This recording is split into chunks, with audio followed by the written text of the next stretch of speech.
could be added to the. Now, he says this, and I don't understand. Maybe you can help me.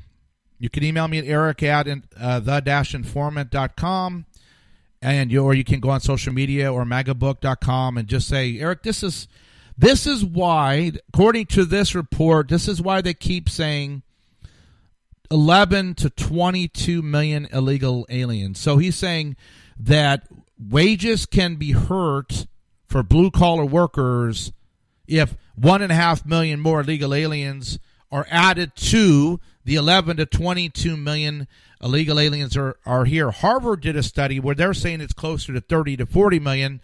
I'm saying, as someone that lives in the middle of illegal aliens all over California, Arizona, Nevada, Texas, there is at least 40 to 50 million illegal aliens in the country from H-1 visa overstays, H-2 visa overstays, and people that have poured across our borders. Guarantee it. We have 340 million people in America, and 40 to 50 million of them are here illegally. Period. We let them work, which with E-Verify shouldn't be happening. There's no consequences if they get caught. So they keep pouring in. And Kobach's, I guess, trying to be politically correct, saying 22 million. It's a lot more. But yes, but just by even adding 1.5 million more, wages will go down. So this is what he said. Rising illegal immigration levels are going to hurt those good numbers. In the last 12 months, we've seen 3.4% average marginal increase in wages. We haven't seen wages growth like this in a decade.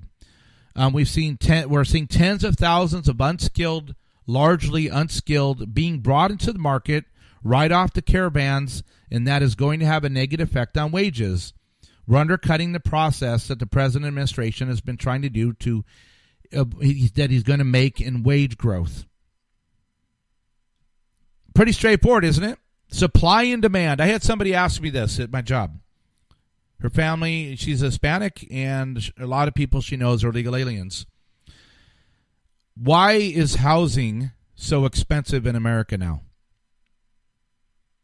Why are wages lower than they should be in certain industries?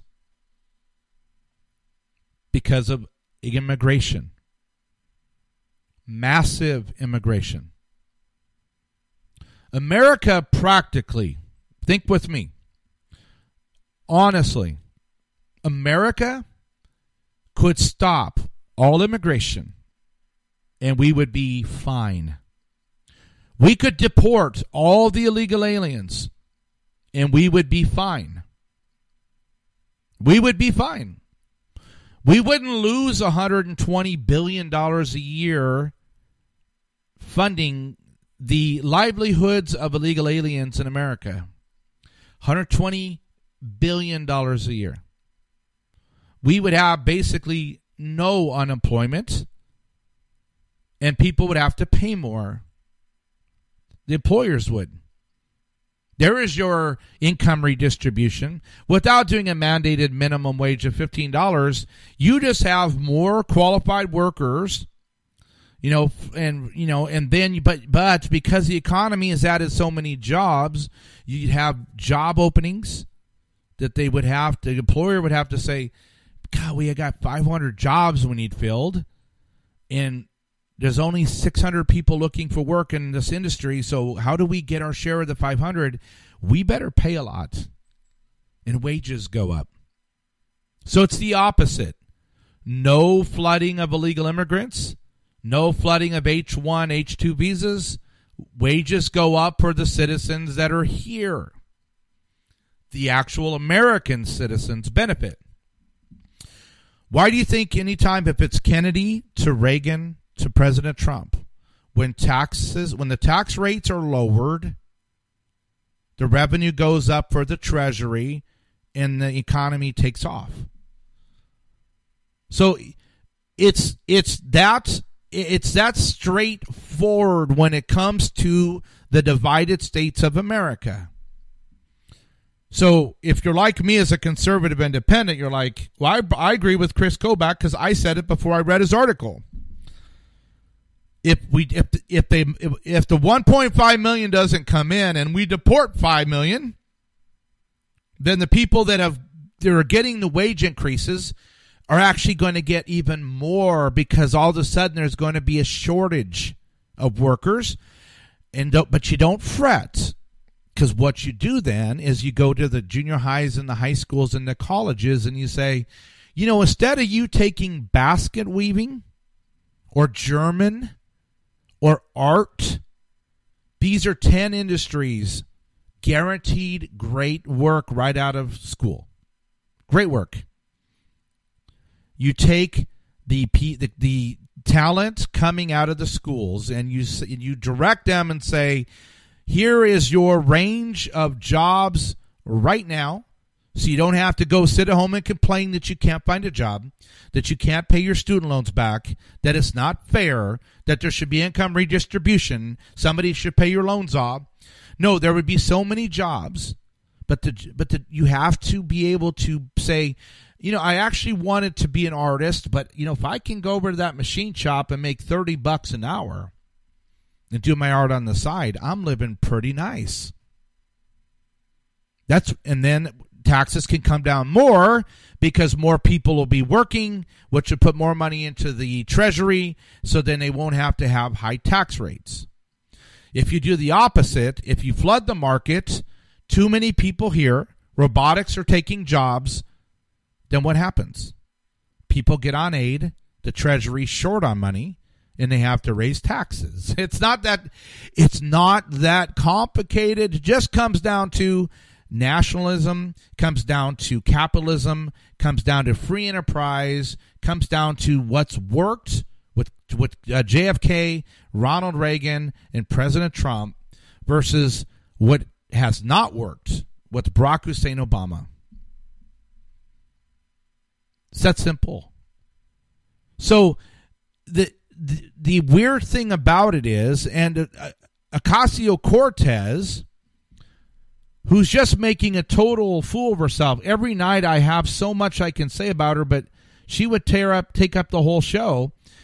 Here's articles and there's stuff all over the place, but AOC's triggered. She claps back over criticism of her fake Southern accent in a speech to a black audience. Did you guys see it? She was speaking to a predominantly black group. And I'm going to pull it up here, and we'll try to, if I can get the video pulled up, I'll play it for you. Here we go. Listen now. Okay, listen. You know who she? If you don't know who she is, she's from Brooklyn, or she's from the area. She's Hispanic or Puerto Rican or whatever. She's not a black American at all. She doesn't. She was in her little high school video, she danced around on top of buildings trying to be like a flash dance. I don't know what. But she pulled a Hillary Clinton. She goes to talk to the audience, and her whole demeanor and her language and her fluctuations, they all changed. So let's see if this comes through. I'm proud to be a bartender. Ain't nothing wrong with that. There's nothing wrong with working retail, folding clothes for other people to buy. There is nothing wrong with preparing the food that your neighbors will eat. There is nothing wrong with driving the buses that take your family to work. There is nothing wrong with being a working person in the United States of America. And there is everything dignified about it. I, in fact, am encouraged when people remind the country of my past, not because of anything about my story, but because it communicates that if I could work in a restaurant and become a member of the United States Congress, so can you. So can you. So can you. So can you. So, do you remember when Hillary did that? Y'all want to be like these? All of a sudden I'm talking like this because I'm talking to people in the South. Here's Ocasio-Cortez. There's no shame in driving buses. But what she just said was stupid. What does that mean? Do black Americans only drive buses? Do they only make food for people? And she comes from an affluent family.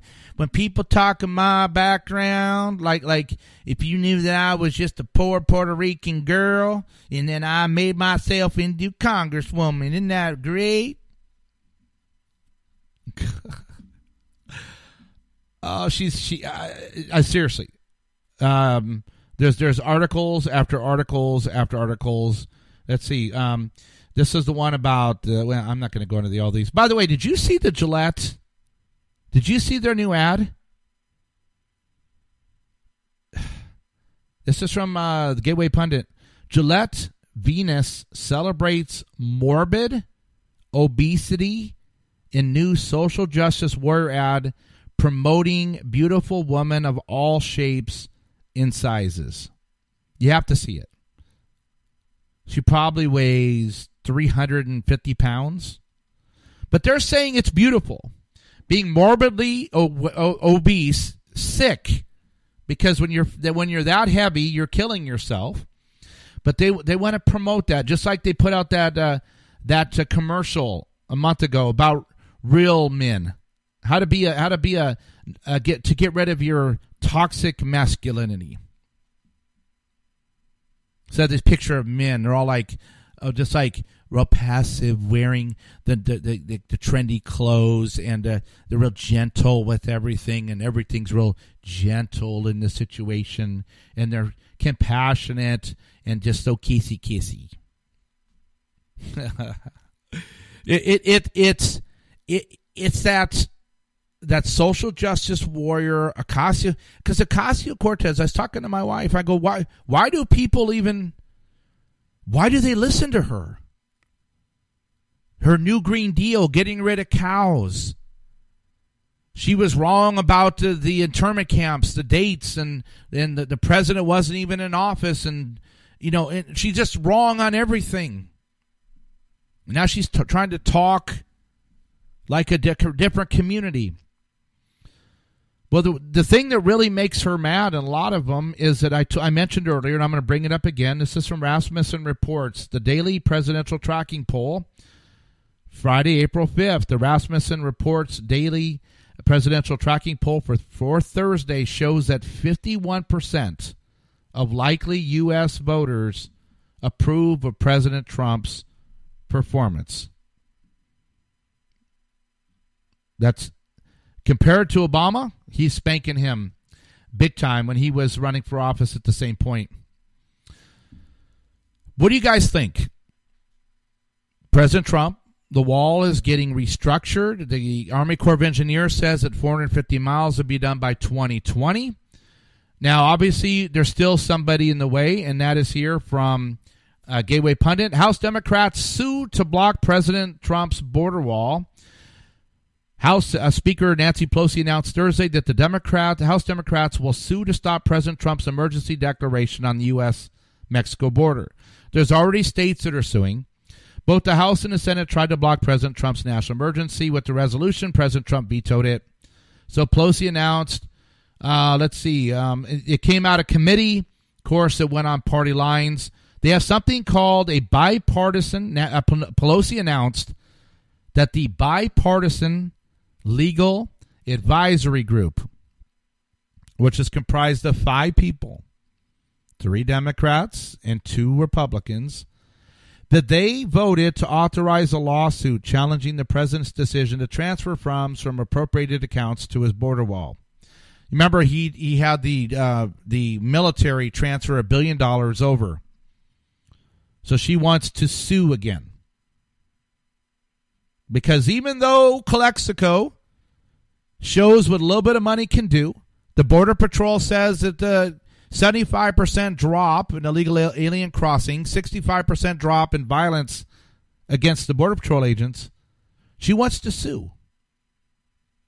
Well, maybe that's why President Trump is 51%, because the average American goes, you're being stupid. You're being stupid. And we know you're stupid.